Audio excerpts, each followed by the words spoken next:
The story of Alexander the Great is one of endless ambition, courage, and victory, but it is also a story that ends in mystery. After conquering lands from Greece to Egypt, from Persia to India, Alexander returned westward. In 323 before Christ, at the young age of only 32, he entered the city of Babylon. There, at the height of his power, the man who had never lost a battle suddenly fell ill and died.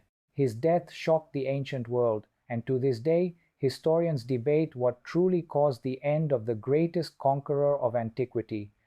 When Alexander arrived in Babylon, he was still planning new campaigns. His vision had not ended. He wanted to march south into Arabia and perhaps even beyond. But before he could begin, he attended a banquet with his friends and generals. According to ancient accounts, soon after the feast, Alexander developed a high fever. The fever grew worse day by day, and within less than 2 weeks, he was unable to move or speak. Finally, on the 10th or 11th day, Alexander the Great, the man who had united half the known world, took his last breath. The question remains, what caused his death? Different theories have been offered through history. Some ancient writers believed he was poisoned. They pointed to the fact that he became sick suddenly after a banquet.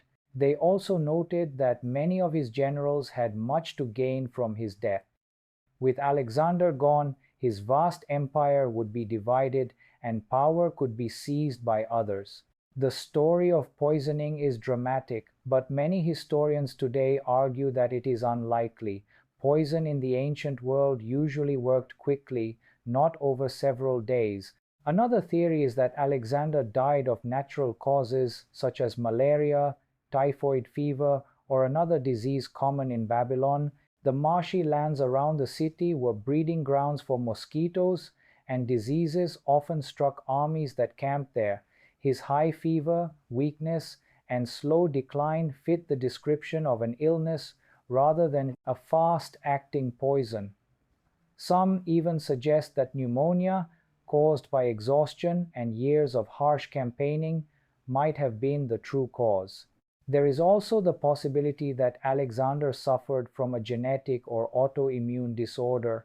Some scholars believe he may have had Guillain-Barré syndrome, which can cause paralysis while leaving the mind alert. Ancient accounts describe that Alexander, though unable to speak, could still understand what was happening around him. If true, this would mean that during his final days, he may have been trapped in a body that could no longer move. The most haunting part of Alexander's death is the description of what happened to his body. Writers tell us that his body did not decay for many days after his passing.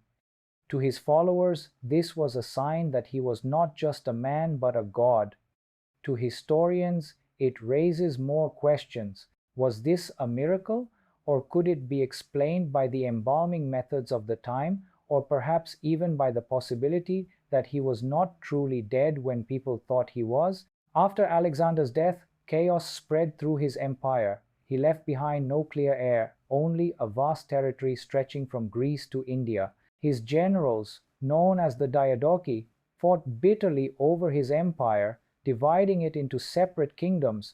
The unity that Alexander had created vanished, but his legend remained. The mystery of his death has fascinated people for more than 2,000 years because it feels unfinished. How could a man who survived countless battles, sieges, and dangers suddenly fall in a palace far from the battlefield? Was it fate, disease, betrayal, or divine will? We may never know the full truth. What is certain is that Alexander's death marked the end of an era. His empire collapsed, but his name lived on. The unanswered questions about how he died only add to his legend. The conqueror who seemed unstoppable in life became even more mysterious in death. To this day, people still ask the same question: what truly killed Alexander the Great?